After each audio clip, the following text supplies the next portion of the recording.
On a warm summer evening in June 2015, the serene neighborhood of Crestwood, Alabama, was jolted awake by a shocking discovery. The residents of this close-knit community were used to quiet streets, friendly gatherings, and a sense of security. But on this particular night, all of that would be shattered. In a modest, well-kept house on Maple Street, a deadly secret was about to unravel, revealing a web of deceit, betrayal, and murder. At the center of this storm was Sarah Miller, a 35-year-old homemaker, known for her friendly demeanor and active involvement in community events. Sarah lived with her husband, James Miller, a dedicated mechanic who owned a small but successful auto repair shop in town. The couple had 2 young children, and their life appeared picture-perfect. They were the kind of family that neighbors admired, always smiling, always together. But behind closed doors, Sarah's life was far from ideal. James, 38, was hardworking but often absent, consumed by the demands of his business. He left the house early in the morning and returned late at night, exhausted and irritable. Sarah felt increasingly lonely, disconnected from the man she had once fallen in love with. Her days were filled with routine, her nights with emptiness, and her marriage had lost the spark it once had. Sarah's closest confidant was her cousin, Jenna Collins, who lived just a few streets away. Jenna was more than family. She was Sarah's best friend. The two had grown up together, sharing everything from childhood secrets to adult fears. Jenna's husband, Alex Collins, was a charming and charismatic realtor, well liked by everyone in the neighborhood. Sarah, James, Jenna, and Alex often spent weekends together, their lives intertwined in more ways than one. However, over the years, Sarah began to feel a growing attraction to Alex. He was everything James wasn't: attentive, flirtatious, and always ready with a kind word. Alex had a reputation for being a bit of a flirt, but Sarah initially dismissed his behavior as harmless fun. As James continued to be absent, Sarah found herself increasingly drawn to Alex's charm. Their interactions became more frequent, and Sarah began to confide in him about her struggles, seeking solace in his comforting presence. What started as innocent conversations soon evolved into something far more dangerous. Sarah and Alex began meeting secretly, their stolen moments filled with passion and excitement. They carefully covered their tracks, always ensuring that no one would suspect a thing. Their affair was intense and all-consuming, giving Sarah a sense of being desired and alive once more. By early 2015, their relationship had reached a point of no return. The thrill of secrecy, the adrenaline of forbidden love, and the constant fear of being caught only fueled their passion. But as their affair deepened, so did the risks. Jenna was growing suspicious of Alex's frequent absences and Sarah's sudden mood swings. The tension between the four of them was palpable, yet no one dared to confront the truth that was simmering beneath the surface. On the night of June 12, 2015, everything changed. James Miller returned home earlier than expected, only to find his wife Sarah and Alex in a compromising position in the living room. The scene was chaotic. Sarah's tears, Alex's frantic apologies, and James's shocked silence. Unable to process the betrayal, James stormed out, leaving Sarah terrified of the repercussions. She knew this would not end well, but she could never have anticipated the deadly turn it would take. As the days passed, tensions escalated. James and Sarah barely spoke, while Jenna grew more distant and cold towards Sarah, sensing that something was terribly wrong. Alex tried to smooth things over, but the damage was done. The affair that once felt thrilling now seemed like a ticking time bomb, ready to explode at any moment. But no one was prepared for what would happen next. On the night of June 20, 2015, Sarah was found dead in her kitchen, a single stab wound to her chest. James was the one who discovered her body, his hands trembling as he dialed 911.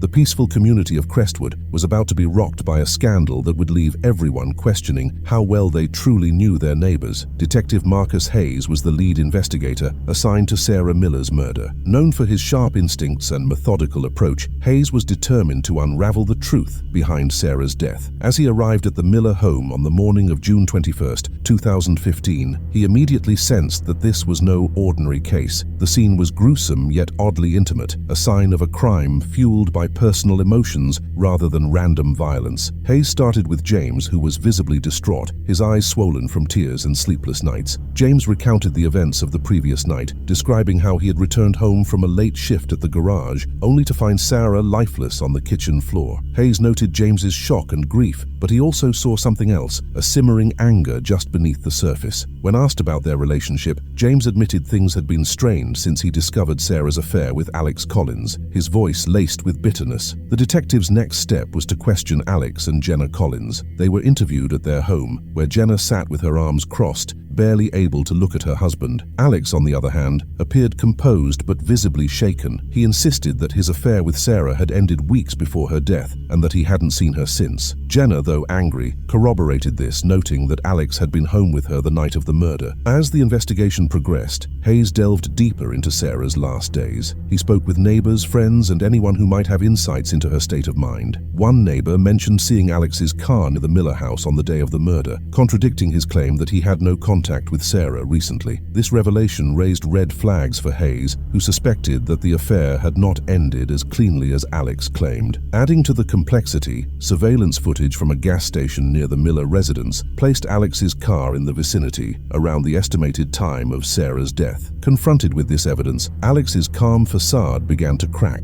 He admitted to visiting Sarah that day, but insisted it was just to talk things through and end things amicably. He denied any involvement in her murder, stating that when he left, Sarah was alive and well. While Alex's story was shaky, Detective Hayes knew he needed more than suspicion to build a solid case. The forensic team examined the crime scene meticulously, finding fingerprints and traces of DNA that linked Alex to the kitchen. However, these could easily be explained away as remnants from his previous visits. The real breakthrough came when forensic analysis revealed a small speck of blood on Alex's watch, a match to Sarah's DNA. Faced with mounting evidence, Alex's narrative began to fall apart. He confessed that he and Sarah had argued that day, but maintained that her death was an accident. According to Alex, Sarah had grabbed a knife during their argument, threatening to harm herself if he didn't commit to leaving Jenna. He claimed that in a desperate attempt to calm her down, they struggled, and the knife accidentally pierced her chest. Terrified, Alex fled the scene, too scared to call for help. Hayes found Alex's version hard to believe. The stab wound was precise and deliberate, not the kind of injury sustained in a struggle. Moreover, the level of force suggested an intent to harm, not a tragic accident. Despite Alex's tearful pleas, Hayes was convinced that the confrontation had turned violent, leading to a deliberate act of murder in a moment of rage. The case took another twist when Jenna, who had remained tight-lipped throughout, provided a statement that further complicated matters. She revealed that in the weeks leading up to Sarah's death, Alex had become increasingly erratic and paranoid. Jenna admitted that she had found threatening messages on Alex's phone, sent from Sarah, warning him that she would expose their affair to everyone unless he ended things with Jenna. This revelation painted a new picture of the affair, one not just of passion, but of manipulation and threats. By the time Alex was officially charged with Sarah's murder on July 2, 2015, the community was in an uproar. The scandal had already been the subject of whispers, but now it was the focal point of every conversation in Crestwood. Both families were torn apart, and the once quiet suburb was now the epicenter of a media frenzy. As Alex awaited trial, Detective Hayes continued to piece together the evidence, determined to get to the bottom of what truly happened on that fateful night. The trial of Alex Collins began on September 14,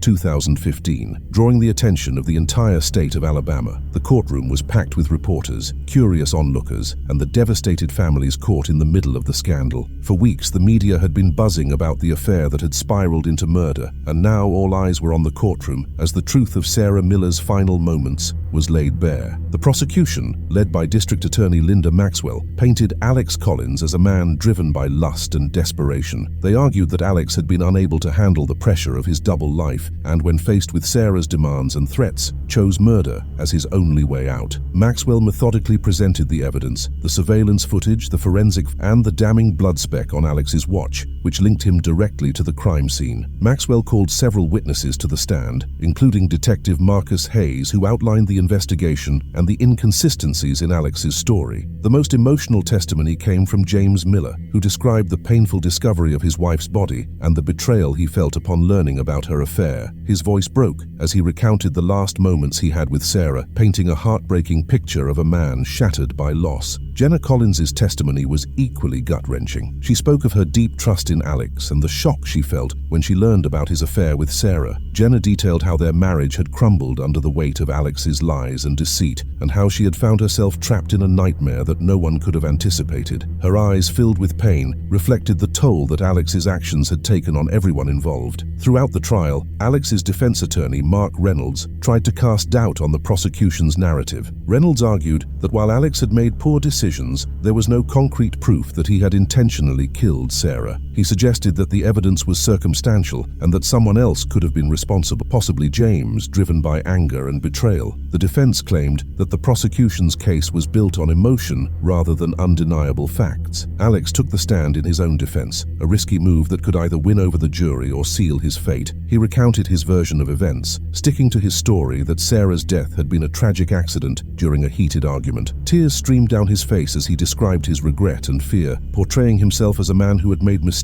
but never intended for things to go so far. Alex insisted that he loved both Jenna and Sarah in his own flawed way, and he would never have chosen to hurt either of them. Despite his emotional testimony, the jury was not convinced. The prosecution's case was strong, and the evidence painted a clear picture of a man who had lost control. The text messages between Sarah and Alex, full of escalating threats and desperate pleas, revealed the toxic dynamic that had developed between them. The jury could see that this was not just a simple affair gone wrong. It was a volatile situation that had inevitably led to violence. After 3 days of deliberation, the jury reached a verdict. On October 2nd, 2015, Alex Collins was found guilty of second-degree murder. The courtroom fell silent as the verdict was read, the weight of the decision heavy on everyone's shoulders. Alex showed little reaction as the judge handed down his sentence, 20 years in prison, with the possibility of parole after 12 years. It was a harsh reality for a man whose life had spiraled out of control, taking another's life in the process. As Alex was led away in handcuffs, Jenna sat in the back of the courtroom, tears streaming down her face. She had already filed for divorce, determined to start over far away from the memories of her shattered marriage. James Miller, still grieving, took his children and moved out of Crestwood, unable to bear the constant reminders of the life he had lost. The once vibrant community was left scarred, haunted by the tragedy that had unfolded within its quiet streets. In the end, the affair that had been shrouded in secrecy became a cautionary tale about the destructive power of lies and hidden desires. The lives of 2 families had been irreparably damaged, and a community that once prided itself on its tight-knit bonds was now left with whispers and lingering suspicions. The scandal would remain a dark stain on Crestwood's history,